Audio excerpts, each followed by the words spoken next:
Hello kids, welcome back to my channel. Let's start reading one more story, and the story name is Lord Krishna's First Cousins. Lord Krishna is well known for his epic association with the Pandavas. There were five brothers born to King Pandu of Hastinapur and his two queens Kunti and Madri.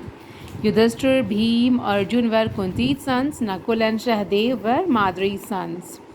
Lord Krishna's father Vasudev was Kunti's brother, so the Pandavas were his first cousins. Before her wedding to King Pandu, Kunti had a boon from sage Durvasa that she could chant a mantra and she would be blessed with a son. Out of curiosity, Kunti chanted the mantra remembering the sun god. He blessed her with a son Karn. Frightened to have a child before her marriage, Kunti put Karn in a basket and left it in river Ganges. Adirath, a charioteer, raised Karn. King Pandu's elder brother was Dhritarashtra. He was wise but blind. Gandhari was his loyal wife who had blindfolded her eyes intentionally. She chose not to see the world which her husband could not see. Dhritarashtra was made the king of Hastinapur when Pandu went into exile with his wives. King Dhritarashtra and Queen Gandhari had 100 sons. Duryodhan was the eldest of them. They were known as the Kauravas. Yudhishthir and his four brothers were made the rulers of Indraprasth under the sovereignty of King Dhritarashtra after Pandu's death. Duryodhan was always jealous of his Pandav cousins under the evil influence of his maternal uncle Shakuni, who was Gandhari's elder brother. Shakuni provoked Duryodhan. Yudhishthir loves the dice game, although he does not know how to play. Ask him to gamble with me, as there is no gambler who is my equal in the three worlds. I will put him to shame and win his kingdom for you. And Duryodhan liked Shakuni's gambling plan and requested his father Dhritarashtra to invite Yudhishthir.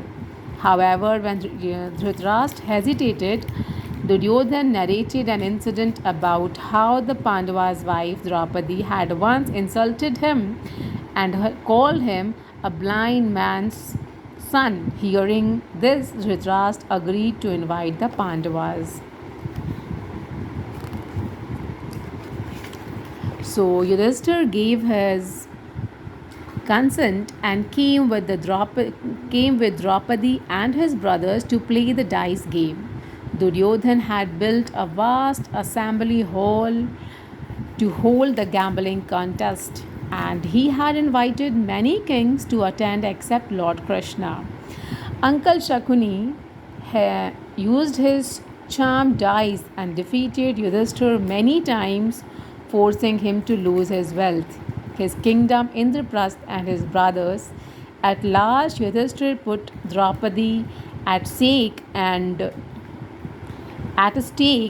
lost her too. Duryodhan then ordered his brother Dusashan to bring Draupadi to the assembly hall. Lord Krishna considered Draupadi his friend and sister. When she had cut his finger while beheading Shishupal, Draupadi immediately tore off a piece of her sari and bandaged his finger. Lord Krishna had said that with this loving act, she wrapped him in debt and she would repay each thread when the time arrived. Indeed, the time had come when Draupadi needed Lord Krishna's protection. Duryodhan ordered Dushasan to disrobe Draupadi after the Pandavas had lost her to unfair gambling. Seeing that her husbands, the Pandavas, were unable to help her, Draupadi prayed to Lord Krishna to protect her.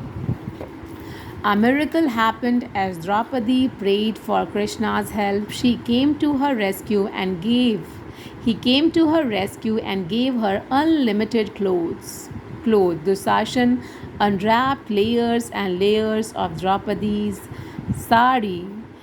As her sari kept getting extended, Dushasan was forced to stop due to exhaustion. The assembly of the kings was stunned at the miracle where Dusashan failed to disrobe Draupadi. Bhim declared, I take an oath that I will tear open the Dusashan's heart and drink his blood. I will break Duryodhan's thigh as he tauntingly invited Draupadi to sit on it. However, Dhritarashtra was frightened by the divine interference for Draupadi and Bhim's oath.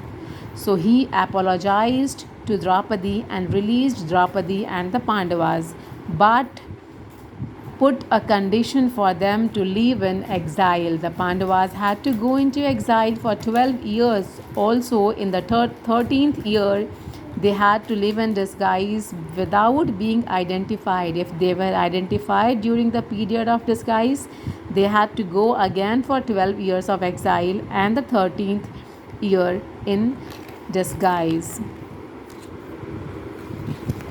So this was the end of the story of kids. I hope you all will like the story. And if you like the story, please like, share and subscribe my channel. Please, bye. Bye kids.